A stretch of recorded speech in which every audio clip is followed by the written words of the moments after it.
Shalom, selamat malam Bapak Ibu Saudara yang dikasihi oleh Tuhan Yesus Kristus. Bersyukur karena kasih dan kebaikan Tuhan, maka masih ada waktu bagi kita untuk mendengarkan firman Tuhan. Sebelum kita mendengarkan firman Tuhan, mari kita satu dalam doa. Mari kita berdoa. Bapa, kami datang di hadapan hadirat-Mu. Kami sungguh bersyukur untuk kasih dan kebaikan-Mu di dalam kehidupan kami. Bila kami ada sampai saat ini, semua karena kasih dan kebaikan Tuhan. Kami juga terus bersyukur Tuhan, bahwa di tengah pandemi masih ada waktu bagi kami untuk kami boleh mendengarkan firman Tuhan.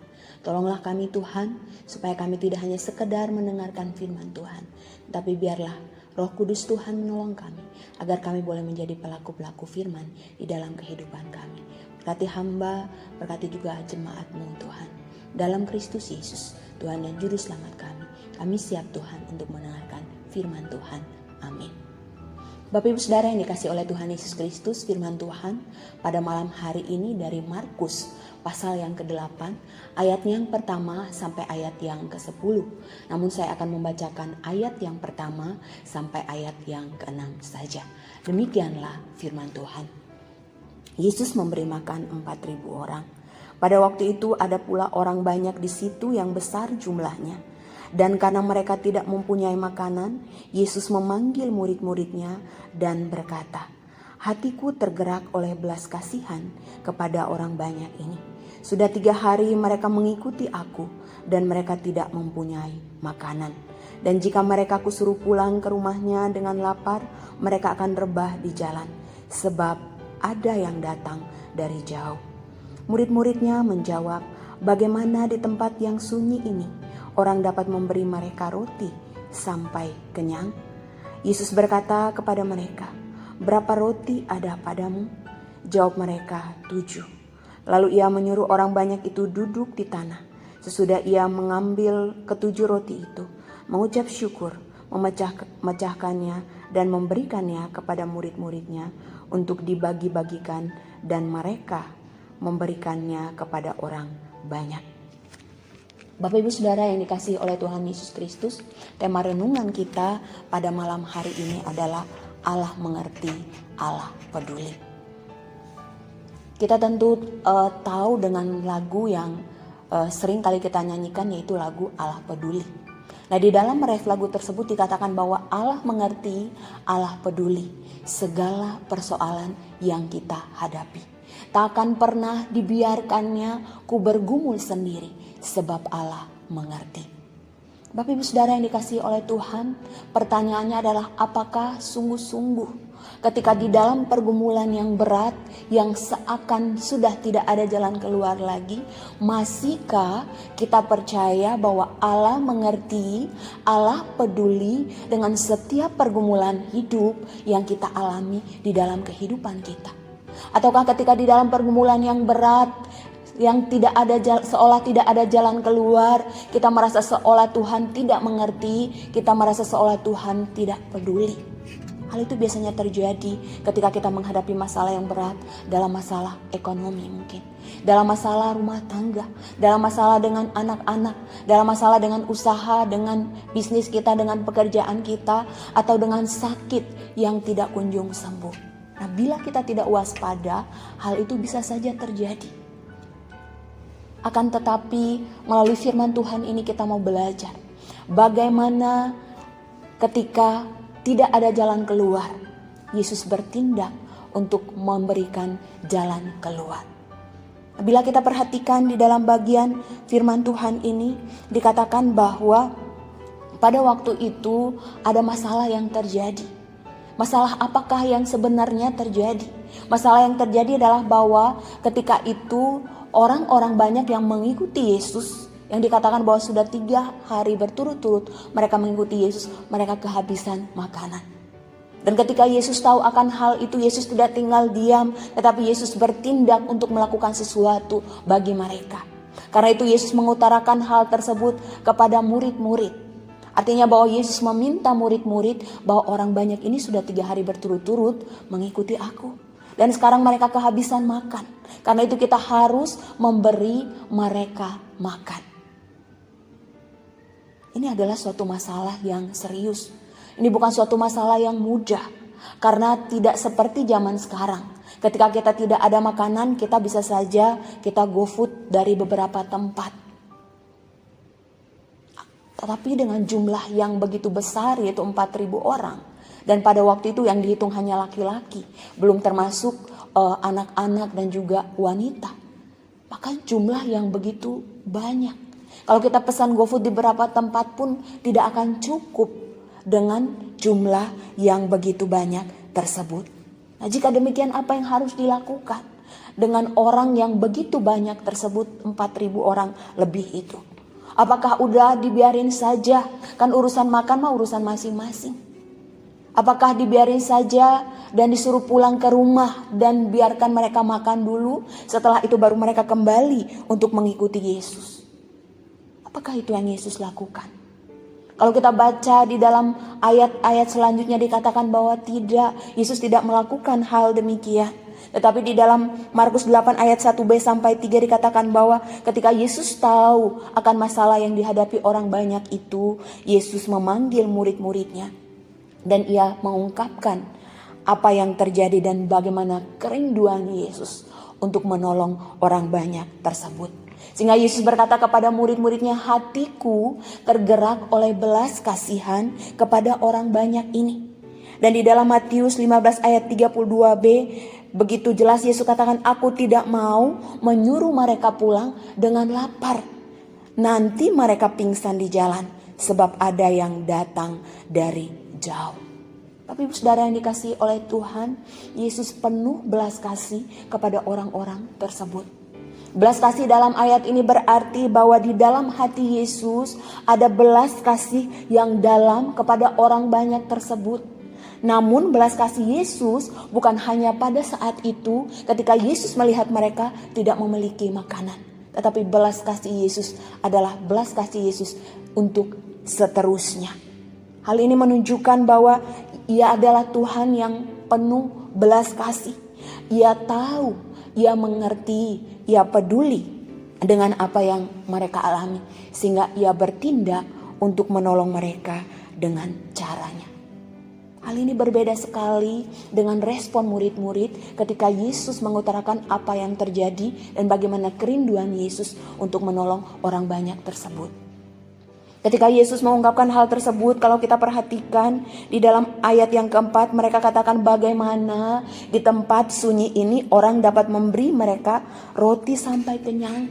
Kalau kita lihat di dalam Injil Matius 15 ayat 33 dikatakan, bagaimana di tempat sunyi ini kita mendapat roti untuk mengenyangkan orang banyak yang begitu besar jumlahnya. Kamu katakan kepada Yesus, Tuhan gimana, bagaimana mungkin? Ini tempat sunyi, gak ada orang yang jualan roti sebanyak itu. Dan di sini kita melihat dari jawaban para murid menunjukkan bahwa sesungguhnya mereka tidak memikirkan masalah yang sedang dihadapi oleh orang banyak yang mengikuti Yesus tersebut. Yang mereka pikirkan adalah diri mereka. Dan Yesus katakan bahwa orang yang hanya memikirkan dirinya adalah orang yang tidak memiliki belas kasih di dalam hatinya. Bapak ibu saudara yang dikasihi oleh Tuhan, dari jawaban para murid kita juga melihat bahwa mereka begitu pesimis. Padahal mereka sendiri telah menyaksikan bagaimana Yesus memberi makan 5.000 orang dengan 5 roti dan 2 ikan. 5.000 orang itu pun hanya yang dihitung laki-laki, belum termasuk wanita dan anak-anak. Dan seharusnya bukan seperti itu jawaban yang diberikan oleh murid-murid kepada Yesus. Tetapi kalau kita perhatikan sungguh ironis, murid-murid yang telah menyaksikan begitu banyak mujizat, mereka berespon demikian. Apakah hal itu yang dikehendaki Yesus bagi para pengikutnya? Tentu tidak. Sebab justru yang Yesus kehendaki bagi para pengikutnya adalah meneladaninya, yakni memiliki hati yang penuh belas kasihan, bukan hati yang egois yang hanya memikirkan diri sendiri. Yang Yesus inginkan dari murid-murid adalah hati yang beriman teguh kepada Tuhan, bukan hati yang pesimis. Seharusnya mereka yang telah menyaksikan mujizat Yesus memberi makan 5.000 orang, harusnya mereka optimis. Kalau di waktu yang lalu Yesus sudah melakukan mujizat untuk memberi makan 5.000 orang, maka pada saat ini pun Yesus dapat melakukan mujizatnya untuk memberi makan 4.000 orang. Bapak Ibu Saudara yang dikasihi oleh Tuhan Yesus Kristus, bukankah seringkali di dalam kehidupan kita sering seperti murid-murid. Ketika kita menghadapi pergumulan di dalam kehidupan kita, padahal pada waktu-waktu yang lalu kita telah menghadapi pergumulan dan kita melihat bagaimana kuasa Tuhan yang besar menolong kita untuk menghadapi pergumulan. Tetapi ketika kita kembali menghadapi pergumulan di dalam kehidupan ini, kita menjadi begitu pesimis, kita menjadi ragu akan kuasa Tuhan, sehingga kita menjadi putus asa di dalam menghadapi pergumulan di dalam kehidupan kita. Sehingga kita seringkali berkata, bagaimana mungkin Tuhan di tengah situasi saat ini Engkau memulihkan kondisi ekonomiku.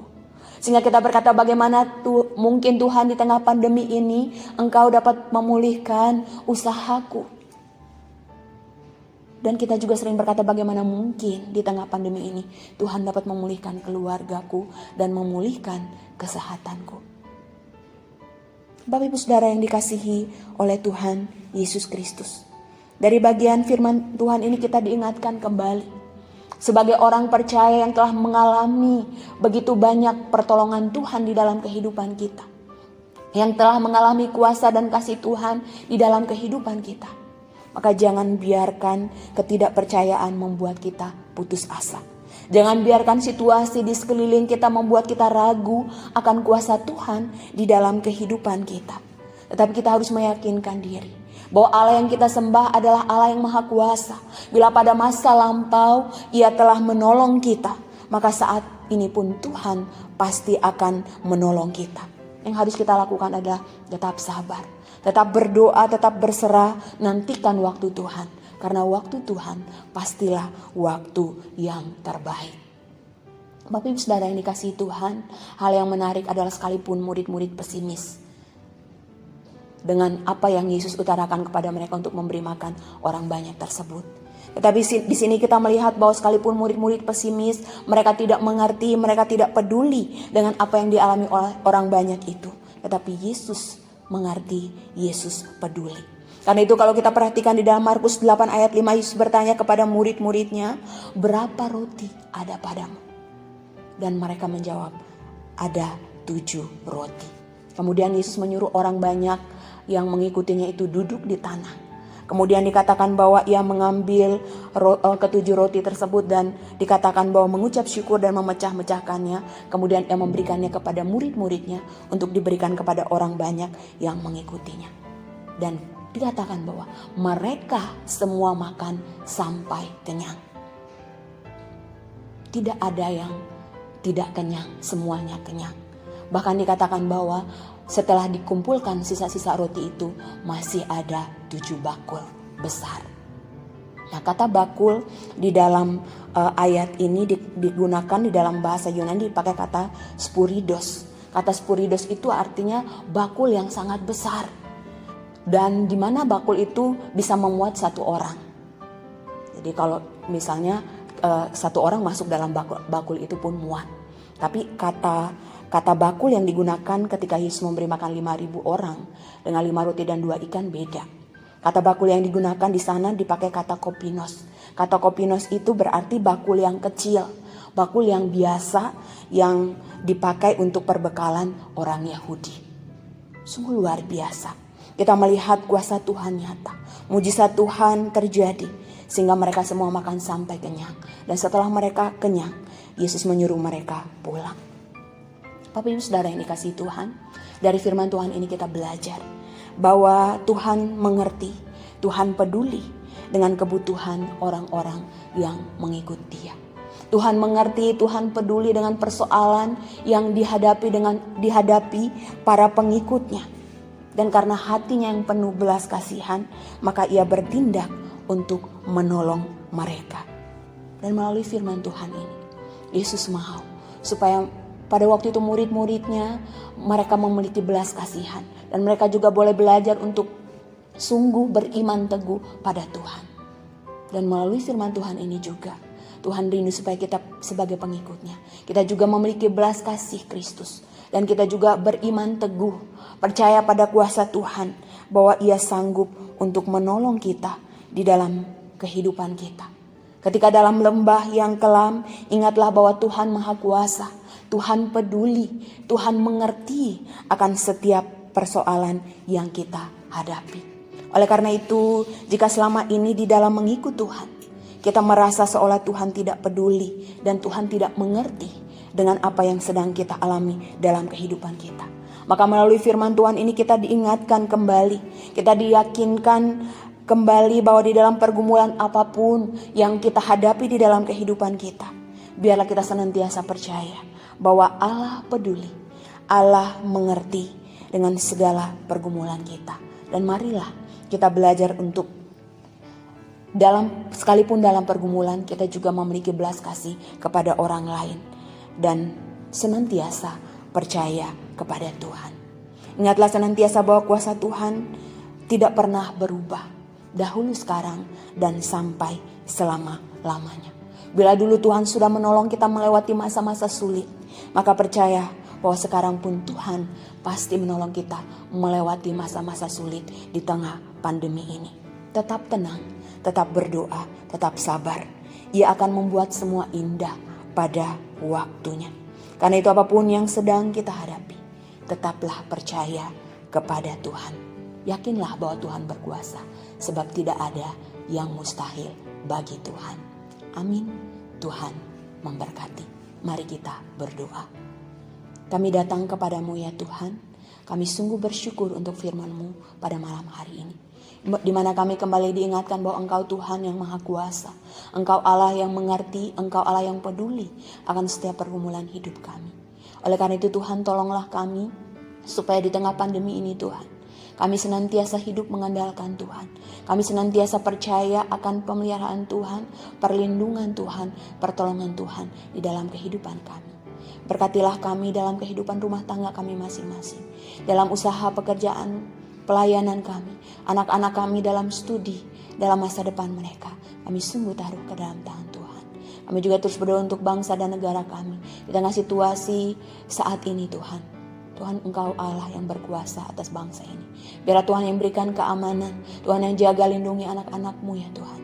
Dan Tuhan juga memberkati kami, untuk kami senantiasa hidup melekat kepada Engkau ya Bapa. Terima kasih Tuhan, dalam Kristus Yesus, Tuhan dan Juru Selamat kami berdoa. Amin.